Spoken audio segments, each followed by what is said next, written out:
یہ صدائے حریت جموں کشمیر ہے۔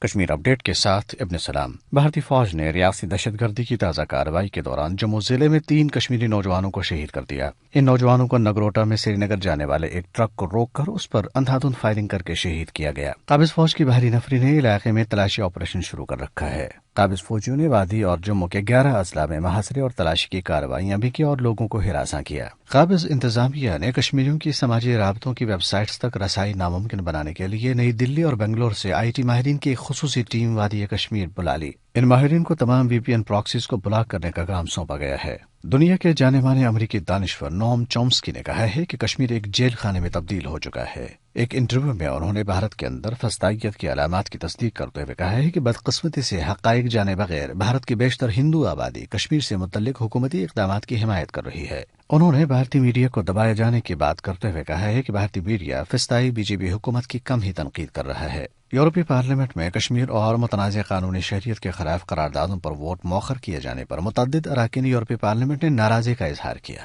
فرینکفرٹ جرمنی میں کشمیریوں پر مظالم کے خلاف بھارتی قونصل خانے کے باہر احتجاجی مظاہرہ کیا گیا، جس میں کشمیریوں کے علاوہ پاکستانیوں، سکھوں اور ترکوں نے بھی بڑی تعداد میں شرکت کی۔ سکھوں اور پاکستان کے درمیان بد اعتمادی پیدا کرنے کے لیے کرتارپور راہداری پر ہونے والے دھماکے کی جامع تحقیقات اور را کے منصوبے کو بے نقاب کرنے پر United Front of Sikh Canada اور شرومنی اکالی دل امرتسر کینیڈا ایسٹ نے پاکستان انٹیلیجنس کی تعریف کی ہے۔ اپڈیٹ ختم ہوا۔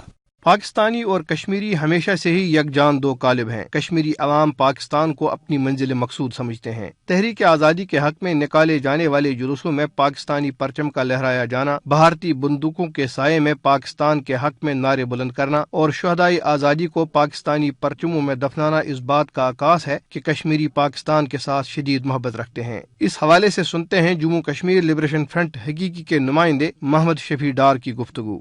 ہندوستان نے کشمیری لوگوں پر ظلم کیا ہے، زیادتی کی ہے، لیکن پچھلے 70 سالوں سے ہندوستان ناکام رہا ہے اور ناکام رہے گا، اور یہ ممکن ہی نہیں ہے کہ ہندوستان وہاں پر تحریک آزادی کو دبا سکتا۔ کل ہی کی بات ہے، بھارتی دہشت گرد فوجیوں نے ایک نوجوان کو شہید کر دیا اور اس نوجوان کے جنازے میں ہزاروں لوگوں نے شرکت کی۔ وہاں پر جو ہے انہوں نے اپنے عزم کو دہرایا، وہ اپنے نعروں میں کہہ رہے تھے ہم پاکستانی ہے، پاکستان ہمارا ہے۔ اس طرح سے بھارت کشمیریوں کے عزم اور ان کے حوصلے کو پچھلے 70 سال سے نہیں دبا سکا، اور نہ ہی یہ ممکن ہے۔ کشمیریوں کا پاکستان کے ساتھ رشتہ اسلام کا رشتہ ہے، انسانیت کا رشتہ ہے، محبت کا رشتہ ہے۔ کشمیری پاکستان کو اپنا محسن اور وکیل سمجھتے ہیں، کیونکہ 1947 سے متواتر پاکستان نے دنیا کے ہر فورم پر کشمیریوں کی ترجمانی کی اور آج بھی کشمیر کا مقدمہ لڑ رہا ہے اور منزل کے حصول تک لڑتا رہے گا۔